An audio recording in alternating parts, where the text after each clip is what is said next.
You're tuned in to the Ross Tucker Football Podcast, guiding your gridiron journey, none other than your host, former NFL lineman, Ross Tucker.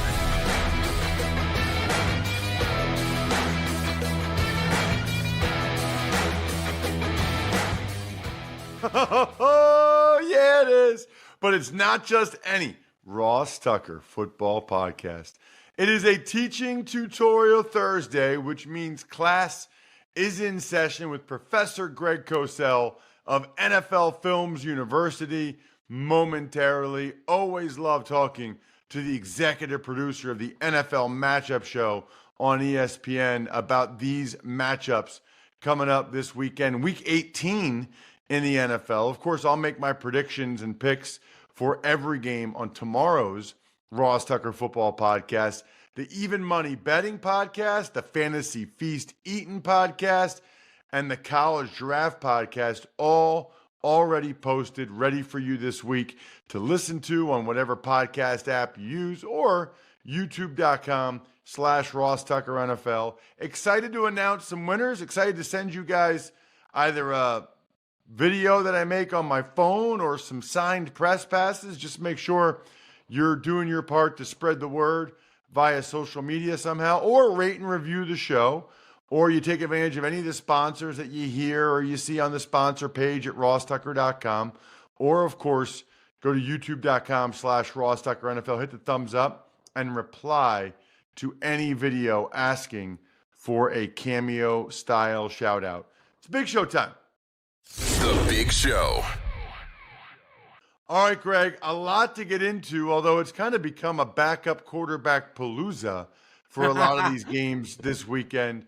I want to start with maybe the two most interesting games to me from last weekend and break them down really on both sides. Let's start with that Arizona Cardinals-Eagles game, which was a gigantic upset. And let's start with, maybe they're tied in together, Greg, but let's start with Kyler Murray, because Jonathan Gannon, the head coach of the Cardinals this week, said, no doubt in his mind, Kyler Murray is his guy next year. Kyler Murray is his quarterback. Obviously, he had a very good game, Greg. You know, he's been around a little while now. What did you see from Kyler Murray in that game against the Eagles? What have you seen from him this season? Yeah, I think it's all tied together with the way they're playing offense. Kyler Murray is a very, very talented kid, Ross. I mean, the only real negative about him from a physical traits perspective is that he's never going to be more than 5'10" and a quarter or 5'10" and a half. But he's got a big-time arm. He obviously is an explosive athlete. He's mastered, because of his size, the ability to make throws literally falling away, because he's had to do that his whole life, because ultimately, he can't stand tall in the pocket. So you're talking about a highly gifted physical traits player. But I think what we saw last week was that the run game was a major, major factor in their offense. And I think that is something that is kind of required with Kyler Murray. And he can beat you in multiple ways. We know that. I mean, you've been doing this a long time. You've talked to coaches. You just know it. We all know it, that no defensive coordinator loves to play quarterbacks that when you get beyond 2.5 seconds of any play, it seems like there's another play, a second play, because the quarterback has great second reaction movement, either to get out of the pocket to throw or to run. And tied in with the run game, which was dominant last week against the Eagles defense, now that adds to efficiency throwing on first down. And that's where Murray was really, really good last week. He was really good throwing on first down, 11 for 14 for 132 and a touchdown. So, I think Murray can be your guy, but I think you have to understand that other things have to go with that. You mentioned, obviously, they were going against the Eagles defense. What's going on there, Greg? Like what has happened to them, and what did you see from that side of the ball? Yeah, I mean, for most of the season, if you talk about their pass defense, they've been unable to rush the quarterback, and their secondary is not very good. They lack speed. They've not covered well. But this past week in the run game, they just got eaten up at the point of attack. They got moved at the point of attack. And the gap integrity by second and third level players was just not very good at all. And in addition, they did not set the edge. So they were bad in all areas. The one thing that I looked up when I got in actually this morning was since week 11, and I think this is a very interesting, stat. Since week 11, the Eagles have played more snaps on defense than any team in the National Football League. And I think, that's not looked upon very often, number of snaps a defense plays. But there have been studies done through the years that basically show that there's a certain number of snaps, and it's usually in the 64, 65 range numbers-wise, that beyond that, defenses sort of lose their efficiency. The Eagles are way above that. And you're seeing Jordan Davis have to play a lot of snaps. Jalen Carter went through a stretch playing a lot of snaps. And as talented as he is, he never did that at Georgia. So they're having some issues on the inside in terms of stopping the run. And we know about their pass coverage deficiencies and their pass rush deficiencies. That's been a problem all year. That's really interesting because last year, They were hardly ever on defense, it felt like. They always had a lead. They were always possessing the ball in the second half. And the defense would come out so fresh and make a bunch of plays. And you made a great point right there, Ross. They were always ahead in the third and fourth quarter of games last year. So they could rush the quarterback. They didn't have to buck up and play the run very much last year in the second half of games. I mean, I don't remember every single game, but they played very few games last year that were nail biters in the third and fourth quarter. Let's dive into some of the games this weekend. Actually, you know what? I take that back. One other thing I wanted to ask you about, because I'm sure you watched it. Neither one of them has necessarily a marquee game this weekend, but I know you watched the tape. Lions and Cowboys, Greg. Obviously, There's been a lot of conversation about what happened at the end of the game, but I'm curious what you saw the rest of the game in that matchup between those teams who very possibly could play against each other again in a few weeks in the playoffs. Yeah, I mean, I looked more in detail, Ross, at the Cowboys defense because I've always been intrigued by the Cowboys defense, their use of personnel, the fact that their stunt percentage is the second highest in the league. I love what they do with their personnel deployment and front alignments. We know that Parsons moves all around, but I think sometimes lost in that shuffle is DeMarcus Lawrence, who they move him around as well. He's a really good player. Even Dorrance Armstrong, they move him around. They're really good with interior stunts, what we call TT stunts. I find their defense, in terms of personnel usage and what they do up front, to be really, really fascinating. And I think that they're a very difficult defense to play against. The back end, I think Gilmore's still solid. I think Bland is a very beatable player. And, it'll be interesting how, teams decide to attack him.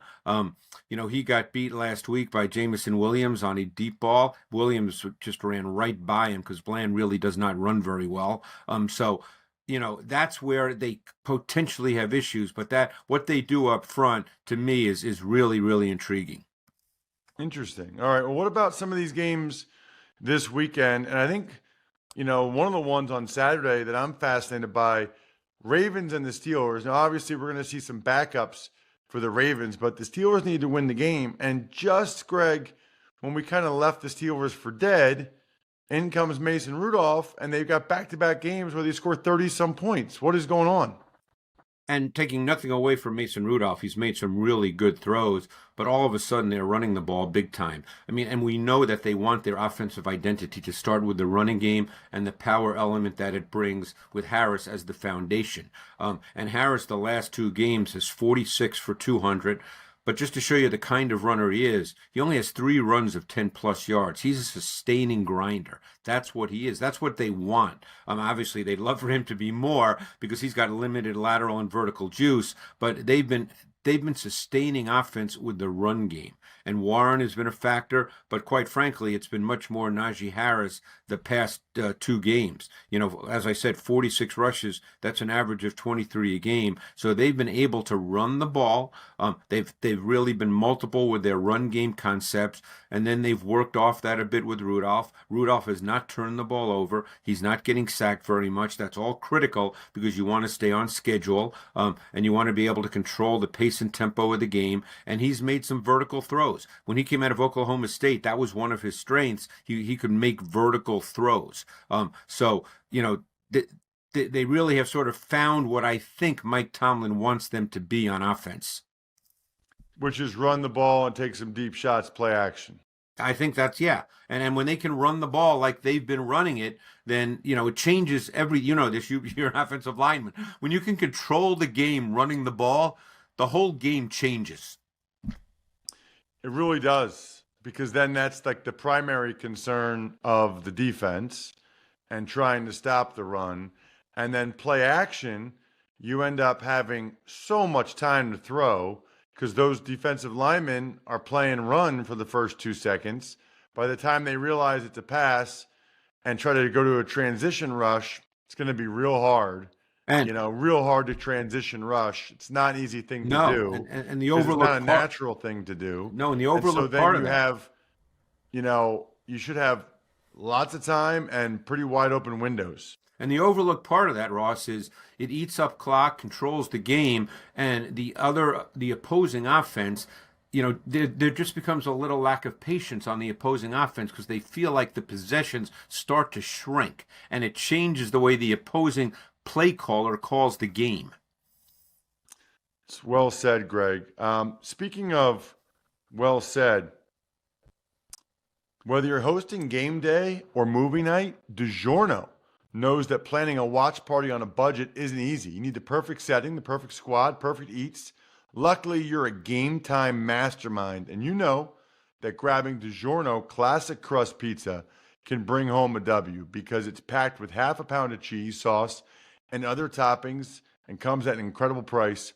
Make the game-winning call and grab a DiGiorno classic crust pizza from the grocery store today. It's not delivery, it's DiGiorno. Greg, let's talk about the Saturday night game. I didn't realize till a couple of days ago that it's win and you're in. I know. For the Texans and the Colts. I didn't realize that the AFC South was so likely to get two teams in. Very interesting. So you got the Texans. They got Stroud back against the Colts. Two first-year head coaches that have done an outstanding job, obviously. And on some level, they've got a closing argument to make for Coach of the Year. Win that game Saturday night, standalone game on ESPN or whatever, and getting your team into the playoffs. Yeah, a couple of things, if we just focus on the Texans for a moment. They obviously had Stroud back. And, I thought that Stroud in this particular game, because of the way it played out against the Titans, where they pretty much controlled the game and were ahead, I thought he played such a mature professional quarterback game. Obviously, for fantasy people, the numbers might not be what they wanted them to be, in terms of yardage. But that game did not demand that he push the ball down the field. It didn't demand that he throw for 350. He just made the throws that were there. He didn't force anything down the field. He understood the score and flow of the game. He played with efficiency and control. And, that might seem like a simple thing, Ross, but that's not a simple thing. And I just thought that he played at a really, really high level given the nature of that game. And I thought it was just a very mature game for a young quarterback. And the other thing, I'm not sure a lot of people are aware of how well the Texans defense has played of late. They're a much better defense than people might be aware, and they're getting really good play from a lot of players who, look, everybody knows Will Anderson. He only played 12 snaps last week, almost all on third down. He did have 2 sacks, and he's actually had a very high pressure rate this year as an individual player. But their defense has played really well. They've got some players who've been around the league who are good players. Maybe not all pro stars, but good players. And, this defense has played very, very well over the last 6-8 weeks. Meanwhile, the Colts, I don't think anybody thought they'd be 9-7 at this point, Greg, especially after Richardson went down. Yeah, I think Shane Steichen deserves a lot of credit for getting them to this point with Gardner Minshew. And don't forget, they didn't have Jonathan Taylor much of the year either. Everybody just assumed he'd be the bell cow, and he's that kind of back when healthy, and he showed some of that last week, and, it appears now he's healthy and ready to be who he is. But defensively, I think if you said before the season, Ross, that they'd be in the top 5 in the NFL in sacks, I think people would be really surprised by that. Gus Bradley's their coordinator, and everybody just says, oh, Gus Bradley, he plays zone. Well, he does on first and second down, but on third down, they play a lot more man, and they blitz a lot more on third down. So it's not just, okay, zone, I mean, they're not an easy defense tactically to play against, and they've got some players that, obviously everybody knows about DeForest Buckner, but the reason they easily let Shaq Leonard go was because E.J. Speed has played really well at linebacker. Zaire Franklin, for the last 2 years, has been one of the best three-down linebackers in the league. So, and they're playing two rookie corners, which is really interesting, and they're holding up on defense. Boy, that's impressive. Let's talk about a couple other games I'm really intrigued by, Greg. How about the Bears and the Packers? The Packers right now are in playoff positioning. Meanwhile, the Bears, 5-2 in their last 7. Yep. And even those 2 they lost, Greg, they were up double digits in the fourth quarter at Cleveland and at Detroit. So the Bears are playing at a high level. I saw it up close and personal on Sunday. They played very well against the Atlanta Falcons. Curious as to what you're seeing from both these teams and young quarterbacks. Yeah, I mean, let's start with Jordan Love, who, if you go by numbers, and then tape tells you this as well, has played as well as any quarterback in the league since about week 9. He has really continued to improve. I thought this past game may have been his best game of his season, given the degree of difficulty of the defense he was playing against with all the disguise and late coverage rotation. He had a real refined sense of timing and rhythm. He made some big-time throws. He's just really settled in. And, I think people have lost sight of the fact that this guy is a high-level traits quarterback. I mean, because he sat for so long and because when he came out of college off a bad or a relatively bad final season at Utah State, people thought, oh, this guy can't play. But he is a big-time traits player. He's kind of settling in. And he's a very aggressive thrower, Ross. So he might make some throws where you shake your head. He might throw a pick where you go, what's he doing? But, he has clearly become a more poised, composed player who has every trait you want with a quarterback. Talking about Fields, who you got an opportunity to see, Fields is a really interesting guy because he's up and down in terms of his overall field vision and his capacity to process with the needed speed and clarity from the pocket. Earlier in the season, you would say he's doing that at below the necessary level. Now I think he's above the necessary level, but he certainly doesn't have high-level elimination and isolation traits. But it's a sliding scale when you have quarterbacks that are so dynamic with their playmaking traits. I mean, he does not have to be Drew Brees or Tom Brady. Yeah, do you want to keep working to try to get as close to that as possible? Of course. But ultimately, he's such a dynamic playmaker. And let's not lose sight of the fact that he makes big-time throws as well. You saw it for yourself, starting with the first play of the game in the snow. I mean, he can make big-time throws. He was really impressive. And honestly, talking with him the day before the game, he was very impressive in that capacity too, Greg. And I'm really happy to hear that because I don't get to see that, sitting in my office watching tape, so I don't get that part of it.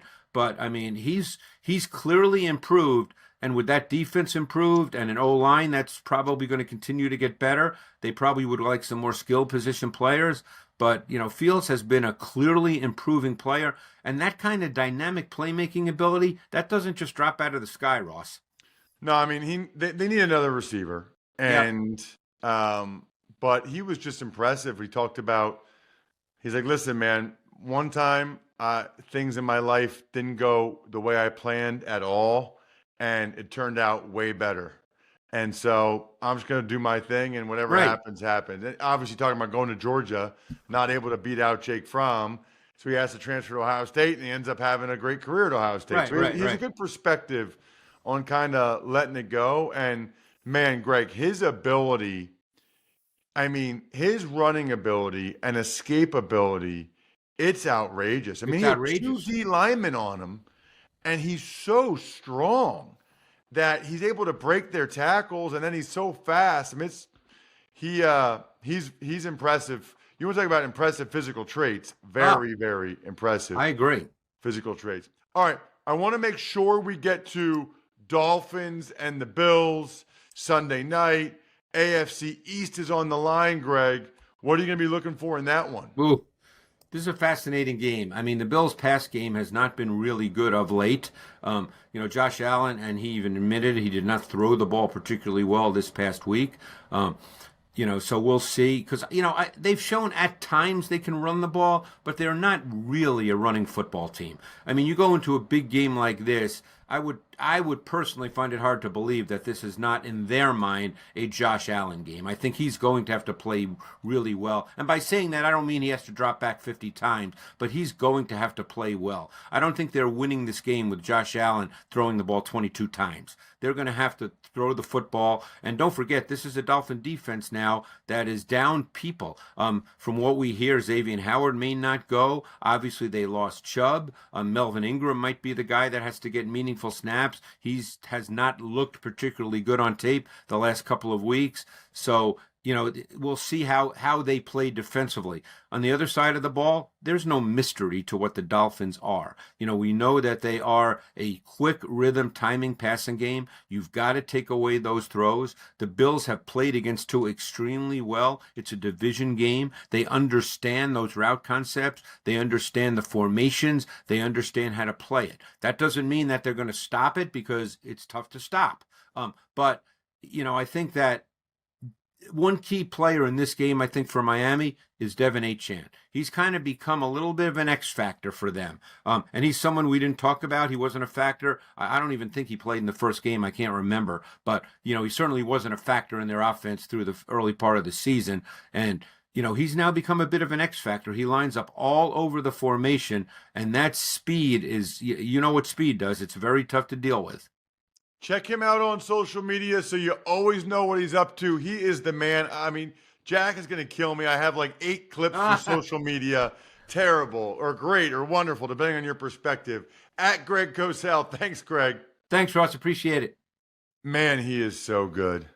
You know what else is so good? Getting a new bathtub or a new shower. It's 2024. It's a new year. You owe it to yourself. You owe it to your family to upgrade your lifestyle. Do it with my friends at westshorebath.com. I can't tell you how much I love these guys and the experience that we had. In fact, I'll probably talk to you guys about it later, but we're actually going to get a new front door from them as well, because we had such a positive experience with the 2 upstairs showers. The one in my daughter's room, the other one in the guest room. Just amazing. Fast, easy, convenient. They come whenever you want them to come to go over it. And then they do the whole thing in a day, which is just nuts. Go to westshorebath.com for a free design consultation. westshorebath.com. Tuck's Takes. All right, Ross. The Lions, they cut Bruce Irvin while the Browns sign offensive lineman Roger Saffold. The Jaguars activate the window for wide receiver Christian Kirk. And the Cardinals left tackle DJ Humphries suffered a torn ACL. Well, I mentioned this, I think, was that yesterday? I was talking about Tyree Phillips for the Giants. Just awful for DJ Humphries. Awful. I mean, they're not going to the playoffs. Second to last game. And now he has to rehab that all offseason. Still might not be ready for the start of next season. That is the worst. These other things, Christian Kirk, that'd be big for the Jags to get him back. Browns, the Jets, Roger Saffold must have asked the Jets to release him so that he could sign with like a playoff team, which is exactly what he did. So now the Browns have some depth. Saffold to pick up a playoff check. And then Bruce Irvin, the Lions just, they weren't really using him. They didn't really need him. Tyreek Hill and his family are safe after a fire that was at his home. That was scary, looking at some of those pictures, some of those videos. Speaking of scary, by the way, some people still don't realize that when the clock stops in this podcast, or whenever the game clock stops in the game you're watching, that's when it's time to order with DoorDash. You feeling like you want tacos during a timeout? Boom, they're on your doorstep. You want burgers, chips, dips, drinks, and wings instead? Even better. Order on DoorDash and get everything you want delivered without missing a minute of the game. Anyway, for Tyreek Hill, though, did I ever tell you, Jack, that we actually had a fire at my house my senior year of high school? No, you did not tell me that. Yeah, not good. Not good. The contents of the dryer lit on fire somehow. And actually, evidently, this was like a thing with the manufacturer. And basically, our house, like, it didn't get knocked all the way down, but the whole first floor was just done. We had to move out of my house senior year of high school, which really, really stunk for a bunch of different reasons. So anyway, the most important thing is that everybody is safe. Material things can be replaced somehow, some way. So I'm glad Tyreek Hill, but that's, you want to talk about a distraction for this week. That is not easy to deal with. I think we're done here.